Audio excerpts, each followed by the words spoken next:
They didn't deserve that. They don't deserve that. I don't deserve this. No one does. The thing is, I was never close with my parents. I mean, I loved them and had no problems hanging out around each other. We were just never close, you know? There was always a distance that we never bothered to close. So when I moved away to uni, I didn't look back. There wasn't even much to look back to. My hometown wasn't even that. It was just a collection of small houses that had happened to be built at the intersection of two roads. I mean, sure, our town appeared on the map, but that's just because they had to put a name there. It was a nowhere place with nothing of worth. Except my family. University was hard. I mean, obviously it was hard academics-wise, but the change from living amongst the same 7 families my entire life to a city with hundreds of thousands gave me whiplash. But still, I thrived. I clawed my way up with everything I had to escape from where I had come from. Even though some of my peers doubted me and others whispered trailer trash behind my back, I proved them wrong. I was better than them. Not through some trust fund, but through my own hard work. I tried at every opportunity to forget my past, including leaving my parents behind. When summer break came around and I had no other plans, I decided that I would visit home. I don't know why I decided to go back. It's not like I had any reason to suspect anything was different. I hadn't even messaged my folks in the 8 months since my mom's birthday. I just found myself making the long drive back home in the midst of a summer heat wave with nothing but empty fields in every direction. Anyway, I eventually arrived just outside the boundaries separating my town from the endless farmland and had to slow my car to a halt. There was a concrete barrier blocking the entire road from being used. The only thing indicating that the road stopped so abruptly was a sign posted at the top of the barrier. Dead end. I had to drive into the ditch to get around the blockade, somehow getting my car stuck in the process. I swore to the sky and was reminded how much I hated this place. I should have taken that as a sign to leave, to think that maybe the barrier was there for a reason and that someone knew. Someone had to know.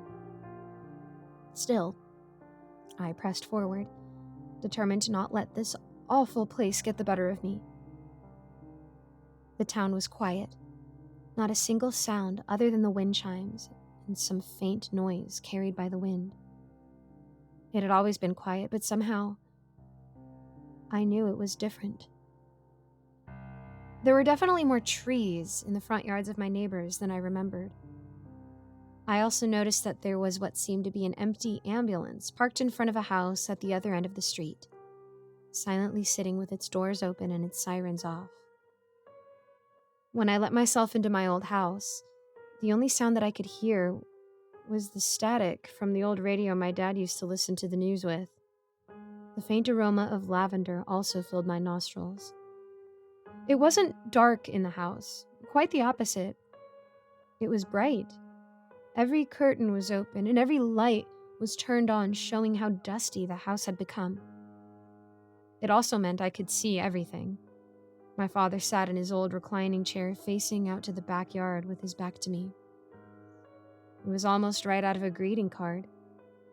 If not for the shallow wheezing, I could hear from him. When I rushed over to make sure he was okay, I saw the front half of his body. It looked like his skin had melted in the chair, rooting him in place, unable to move. Thin tendrils made of flesh and muscle stretched out of his feet in front of him, covering the carpet in a slick, bloody flower bed. Every inch of the front half of my dad's body bloomed outward, stretching into the sunlight to dry and get as much nutrients as possible. His skin burst open from what looked like boils, unfolding into petals and pistils. Some sprouted out of his orifices, growing and growing and growing, grasping for the sun outside the window. I puked and I screamed. I thought my dad had died and I had not even known. I wish. When I looked at where his eyes had been, between the skin leaves and throbbing bulbs, I saw him looking at me, and I saw fear. Those eyes that I had tried to even forget the color of begged me for help, no matter what had to be done to stop the pain. I ripped at the flowers and roots, trying to get him free, but his flowering skin shuddered and he squelched out a small, muffled moan through a throat full of flowers. It had hurt him to simply be alive. I fumbled to find my phone in my pocket to dial 911, but it didn't seem to go through. All I heard was the dial tone and the faint sound of wind chimes on the other end of the line. I looked around the rest of the house to try and find something to help him. I tried the bleach under the kitchen counter, but that only seemed to please the flowers. Searching in the dining room, I saw a lighter next to my mother's birthday cake, now rotting with small blossoming flies sticking out of the fuzzy frosting. It wasn't long until I found what I assumed was my mother. She was outside in the back garden, grimly enough.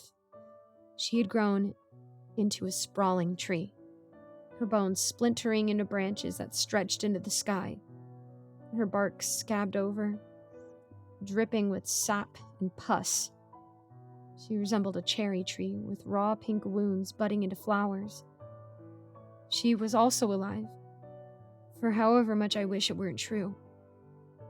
She managed to even stutter out telling me to kill her. No one could help. Every one of my neighbors' houses held the same thing. Now seeing the trees outside for what they really were, I rushed past every house I could, hoping and searching for anyone to help me or my parents. There were dozens of flower beds littering the lawns, with flowering arms reaching out in the sky asking for help and sunlight. One of the most disturbing sights was the playset that the Evans had owned, now wrapped in vines. One of my neighbors, who I think was named Ted, had it worst. It had taken me a while to find him, as he was in his basement at the time. It was dark and fine particles obscured the effects of my phone's flashlight. Still, through my coughing and blinking to get the dust out of my face, I eventually found what was Ted. What Ted is? He had collapsed into a heap of flesh, nothing being able to take root in the concrete floor of the unfinished basement. The flowers that covered him had wilted and shriveled, gangrene and necrotic tissue covering his entire body. He didn't even have a face anymore. His eyes unraveled into white lilacs and his tongue uncoiled into something similar to a grapevine. Every part of it blossomed to try and uselessly grasp at the sunlight that was not there. I think it hurt him to be away from the light more than it hurt the others inside it.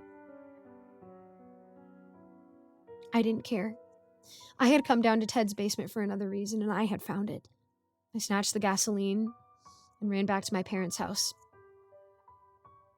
It took me a while to thoroughly cover the house with enough for me to be certain, using up the entire can and praying that someone else would come along to help my neighbors.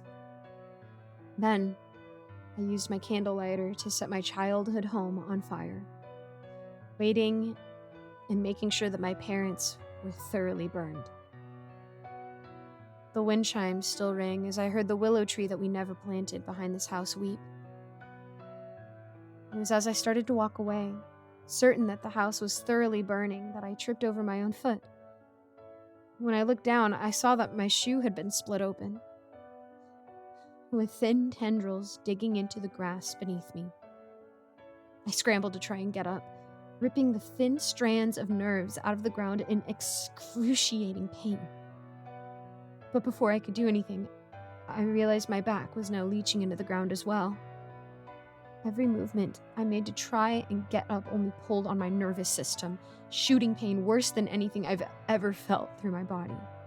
Even as I coughed up blood and felt my throat expanding, I couldn't do anything but sit there and cry. Blisters have started to appear all over my body, eagerly waiting to pop and embrace the sun. It hurts to breathe. The insides of my lungs have bloomed already and scratch at every breath. My throat is full of roots and petals, so I can't even call for help anymore. I've managed to type this, though.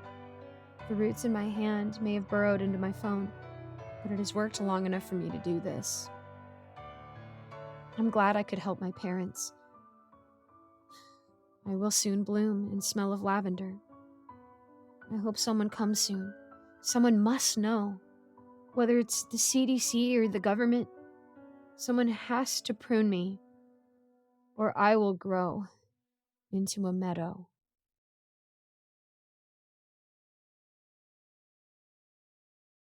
Hello, everyone. Thank you so much for listening to this narration. I just wanted to give a quick thank you to all of my patrons who are subscribed over at my Patreon.